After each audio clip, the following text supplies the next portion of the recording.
Mga katambay, mga kababayan, nagbabalik po muli ang inyong katambay. Si Kamanong po para po magkomento po sa inyo. Samahan niyo po ang inyong lingkod. Magandang umaga po muna, tanghali, hapon, gabi. Madaling araw po sa atin lahat. Saan man sulok ng bansa o mundo tayo naroon. Naway maingatan po tayo mga kababayan. Umpisa na po natin mga kababayan. Ang kukomentuhan po natin, ito pong pahayag ng Pangulong Marcos nung kanilang campaign rally nung nakaraan po mga tambay, na sinasabi po ay wala raw po ilalaglag. Wala raw po ilalaglag sa kanya pong partido mga tambay.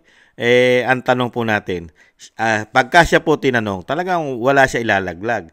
Pero pagka taong bayan na po tinanong, lahat po sila laglag. Lahat po sila basura mga tambay. At ang taong bayan, kailanman ay hindi magugustuhan na meron po tayong leader na taksil sa bayan. Meron po tayong leader na hudas sa bayan. Hindi po makikita, hindi po magugustuhan ng mga Pilipino yan na meron tayong pangulo na nagtaksil sa bayan at naghudas po sa isang Pilipino na parang ginawa po niyang hayop kung ipinamigay po nang wala man lang pong nakuhang due process mga tambay. At syempre po, isunod din po natin ang isang hindi po nila kayang galawin po hanggang sa ngayon magtatatlong taon na ay never po nilang magalaw. At syempre po, kinatatakutan po yata nila mga tambay dahil nananatili po na meron po itong ebidensyang hawak si Cathy Binag. Isundan po natin ang pahayag po ng Cathy Binag, lalo-lalo po yung mga na-experience niya po at yung nangyari po sa ating mga kababayan na never po nakakuha ng simpatsya ang taong bayan, lalo-lalo ang mga biktima ng masasamang tao mga tambay, yung mga biktima. Pero ang ating pamahalaan nakatutok po doon sa mga biktima po sa mga normal na tao. Unahin po natin ang Pangulo at isunod po natin si Miss Cathy Binag mga tambay. Saka po natin komentuhan. Umpisahan na po natin. Nilinaw ng campaign manager ng Alyansa para sa Bagong Pilipinas na wala silang ilalaglag na kandidato sa pagkasenador. Ito ay kahit 2 beses nang hindi binabanggit ni Pangulong Bongbong Marcos ang pangalan ng isa nilang pambato sa mga campaign rally. Nasa frontline ng balitang yan si Rainiel Pawi. Hindi binanggit ni Pangulong Bongbong Marcos ang pangalan ng kanyang kapatid na si Senator Amy sa campaign rally ng Alyansa para sa Bagong Pilipinas sa Laguna kahapon. Magkaisa po tayo sa ating alyansa. At huwag natin gawing alyansa lamang nitong 11 na tao, 11 na kandidato na tumatakbo bilang senador na kasama sa alyansa. Nitong Biyernes, hindi rin kasama sa talumpati ng Pangulo ang re-electionist na senadora sa kanilang kampanya sa Cavite. Present ang mga kandidato ng administrasyon sa parehong campaign rally bukod kay Amy at Congresswoman Camille Villar. Pero hindi gaya ng presidential sister na banggit ng Pangulo ang pangalan ni Villar.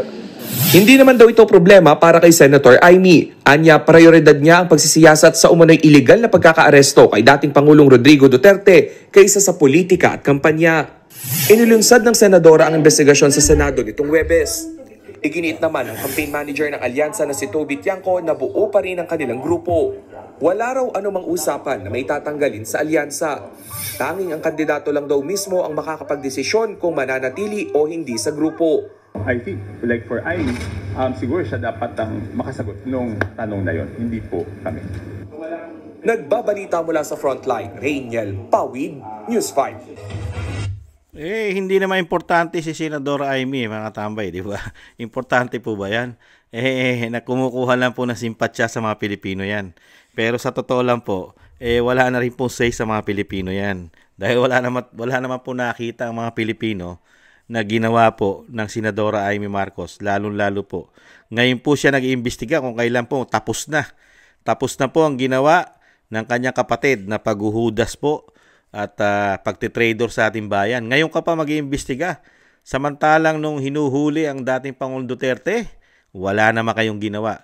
Nagtagal pa nga di ba? Nagtagal pa yan sa base, di ba? Nagtagal pa yan, di ba? Ano po ginawa nila?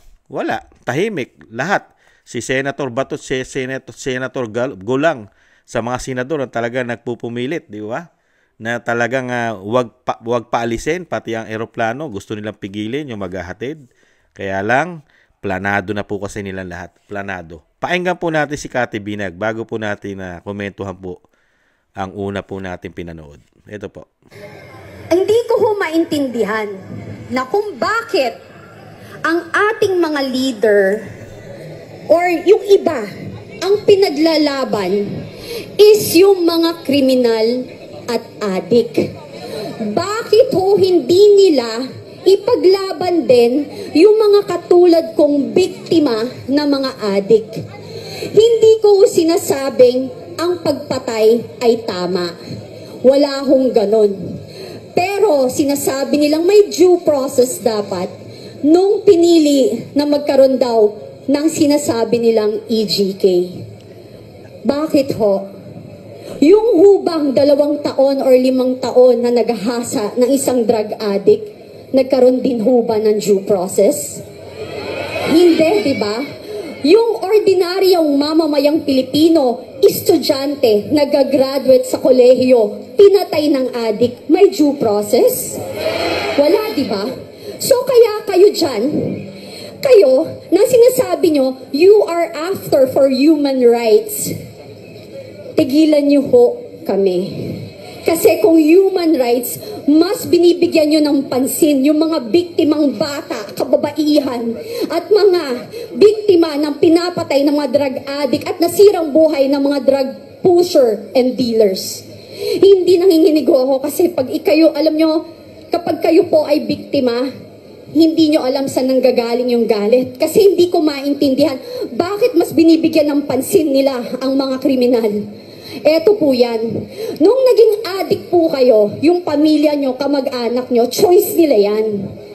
Yung nagbenta sila ng droga, choice nila yan.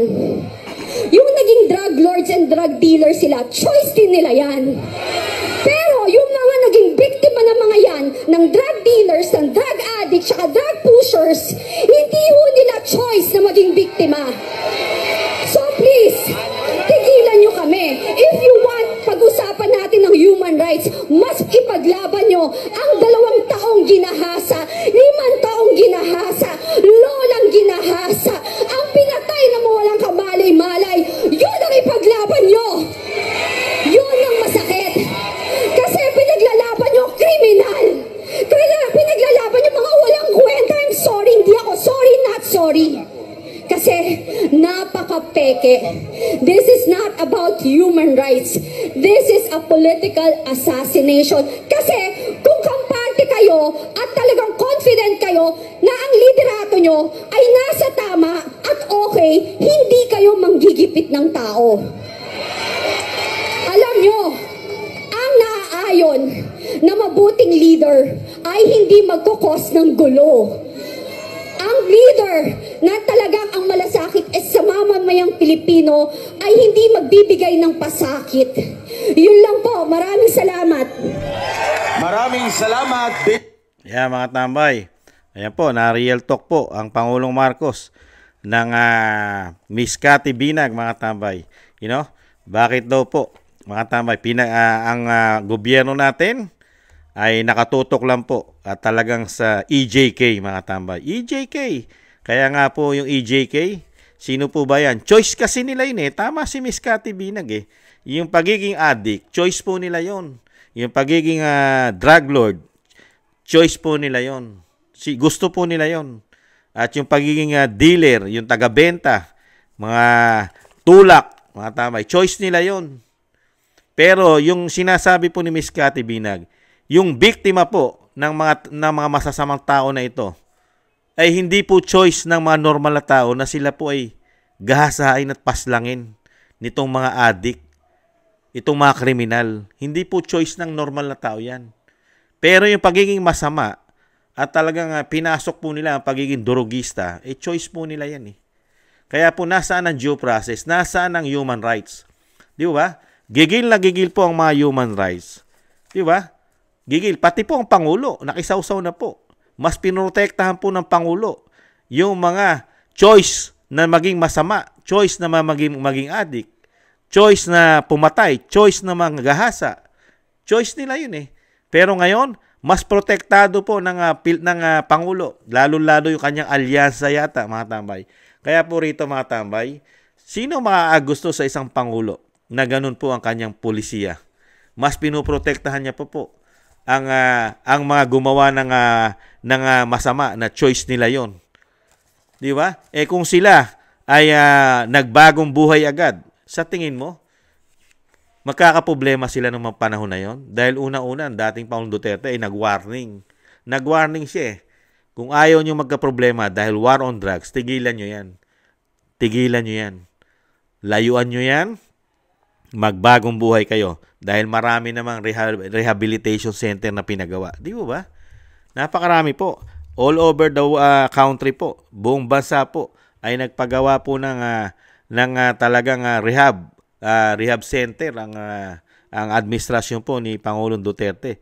Kaya nga lang, choice po nila yun eh. Choice po nila yun.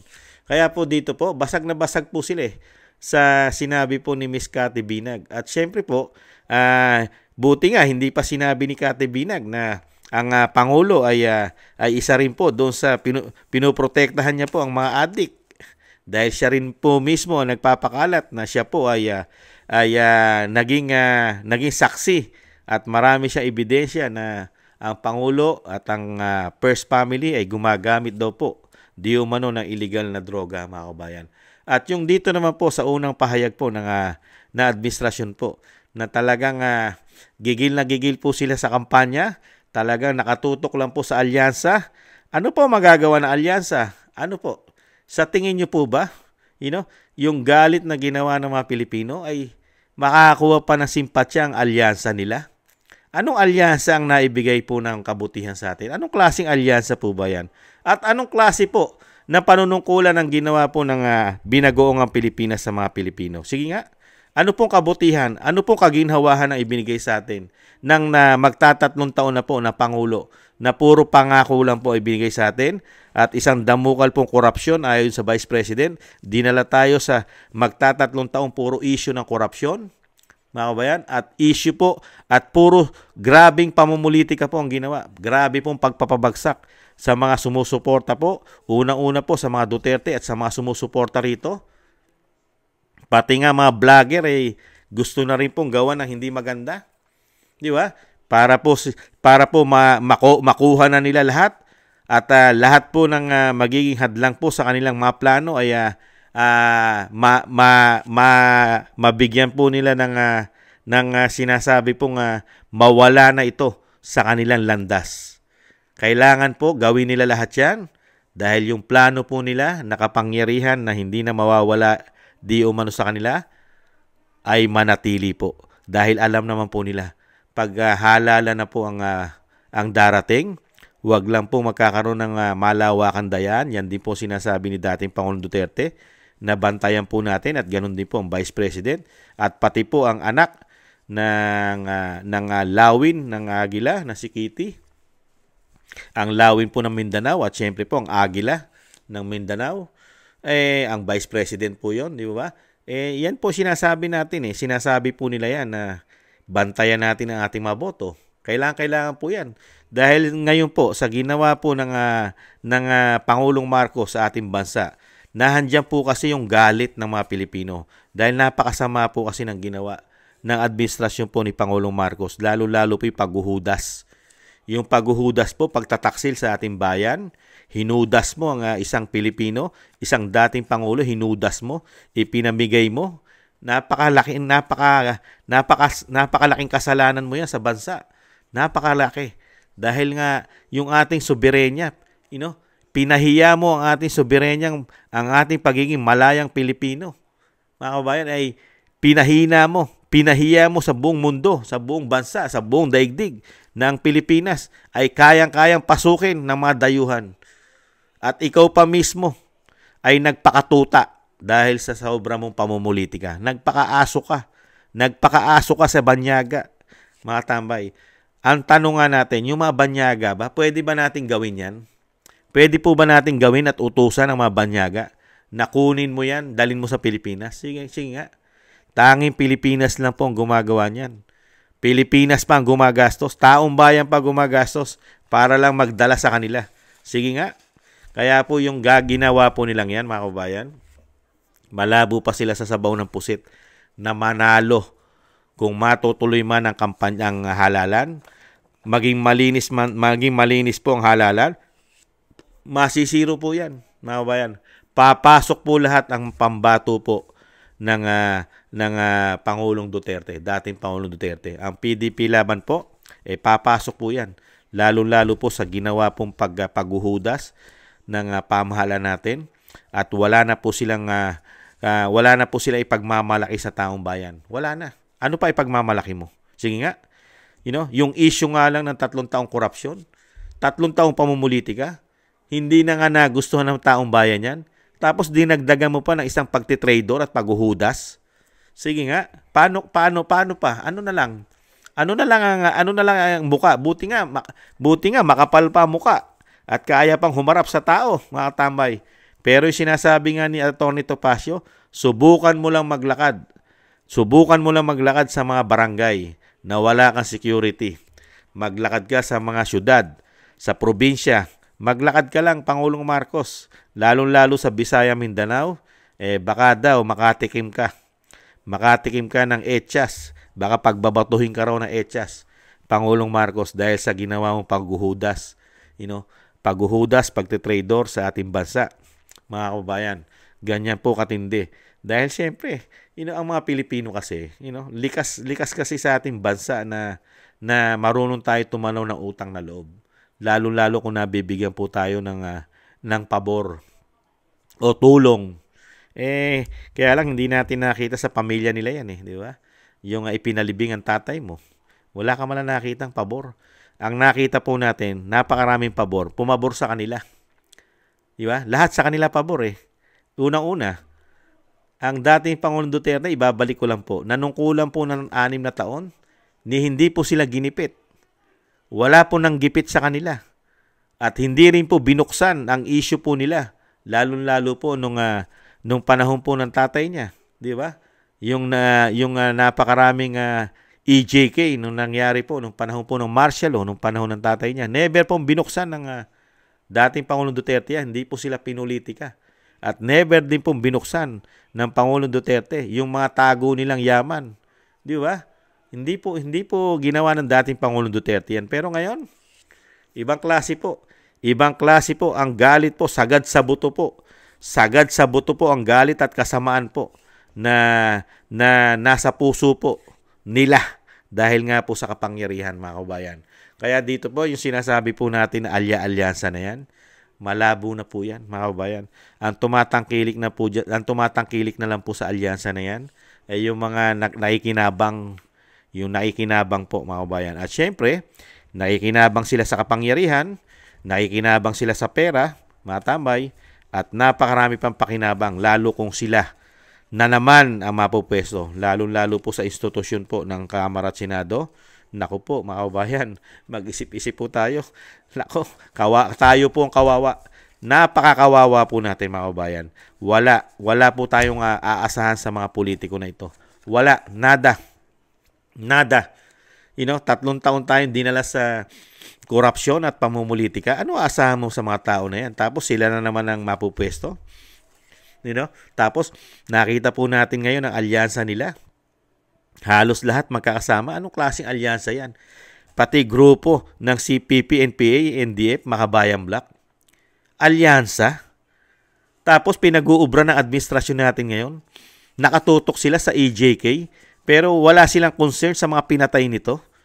Yung mga pinatay ng NPA, more than 50 years, wala man lang EJK. Pinatay ng mga adik. Ginahasa ng mga adik, ginahasa ng mga kriminal, wala pong say ang gobyerno natin. Mas may say pa doon sa mga gumawa ng masama. Yung sinasabi ni Kati Binag na choice nila yon, choice nilang maging masama. Pero ngayon, nakakuha po sila ng simpatsya. Dahil nga po, iba po ang layunin ng ating pamahalaan ngayon, mga tambay. Para lang po proteksyonan yata ang masasamang tao. At lalo-lalo po yung mga sangkot yata sa droga, mga kababayan. Bago po tayo magtapos, mga tambay, magpakatalino po tayo, mga tambay. Unang-una po, wag po tayo magpabilog. Wag po tayo magpabilog kay Senadora Amy Marcos. Wag po tayo magpabilog, mga tambay. Yung ginagawa po ni Senadora Amy Marcos, lalo yung pag-iimbestiga, wag po tayo magpabilog dyan, mga tambay. Yung kesyo Kesyo concern siya sa dating Pangulong Duterte. Nako, malabo yan. Panahon po ng politika ngayon. Pagka yan po ay nakalusot at nanalo, nako, ano aasahan natin dyan? Wala nga tayong inasahan dyan ng 3 taon ni walang nakitang korupsyon yan. Yang si Miss Amy, Senadora Amy Marcos, may nakita ba tayong tinarabaho niya na issue ng korupsyon? Meron po ba inimbestigahan yan na issue ng korupsyon ng ng binagoongang Pilipinas? Wala. Ano aasahan mo dyan? Nambubudol lang po sa atin yan. Muli pong mambubudol na naman yan. Kaya nagpapabango. At syempre po, isang palabas po yan at pakulo na kesyo.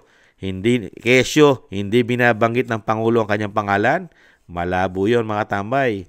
Kadugo yan, mga tambay. Hindi mo alam pagkatapos niyan. So sila rin ang magkakasama, sila rin ang magkakausap, at sila rin ang nagpaplano sa ating bansa, lalong-lalo yata di umano sa ating kaperahan. Planado po na yata nilang lahat. Magkakasabwat yata silang lahat, mga kababayan. Mas paniwalaan po natin ang sinabi po ni Miss Cathy Binag, mga tambay. Nasaan ang human rights ng mga biktima na ang choice nila ay maging masama? Nasaan po ang human rights? At nasaan na rin po ang human rights?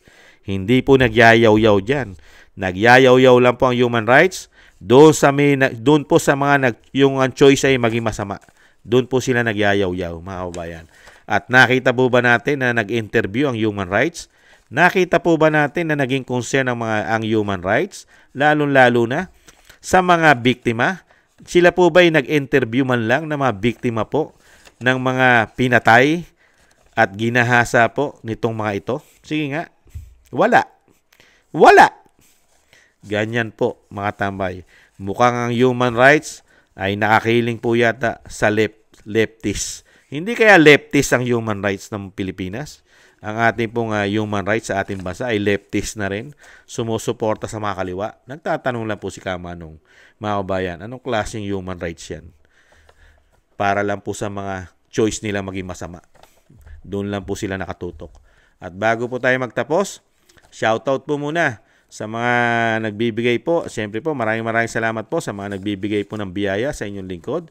Shoutout po kila Kingston ng 123 ng Hong Kong, Gina Ray, Solid DDS ng Berlin, Germany, at Jake Yahoo 4531, Jasmine Channel, Telma Pasaw, Dan Rivero ng Anchorage, Alaska, Bon Rosales ng France, John Sarip ng Amsterdam, Holland, Jonah Banks ng 1077, Milwaukee, Wisconsin, USA, Julieta Celona ng Sydney, Australia, Ma'am LB Sermani ng North Miami, Florida, USA, Grace Obet ng California, USA, Michelle Del Valle ng New Zealand, Sara Nakamura ng Japan, Melencio Bandibas ng Jeddah, Arabia, Trojanta 9828 ng Korea, Lopez Ivina ng Saitama, Japan, Librado Reyes 8529 ng California, USA, Danilo Basan Jr. ng Jubail,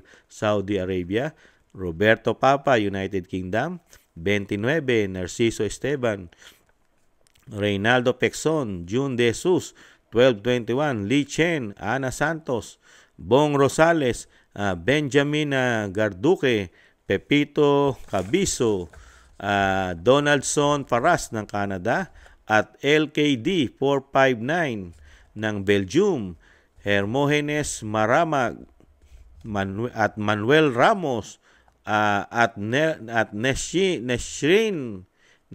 85, Kingdom of Saudi Arabia o Arabia, at kay Richard Macelones. At syempre po, sino po ba? Richard Macelones. At syempre, shoutout na rin po natin sila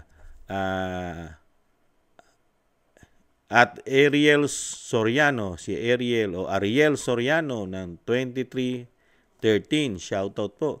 At kay Martek 7192. Shoutout po. Maraming salamat po.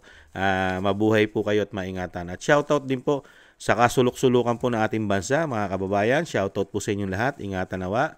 At syempre po, shoutout po sa kasulok-sulukan po ng mundo na may Pilipino, mga OFW. Mabuhay po kayo. Shoutout po at ingatan nawa po mga katambay. At thank you po sa mga naagusto po ng ating Tambayang Makabayan sa YouTube at TikTok. At ganun din po sa mga nagko-comment, like, share, and subscribe.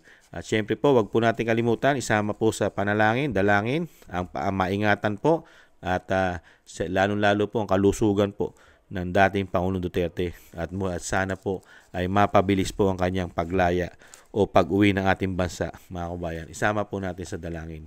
Thank you po. Paalam. Bye-bye. Ingatan nawa.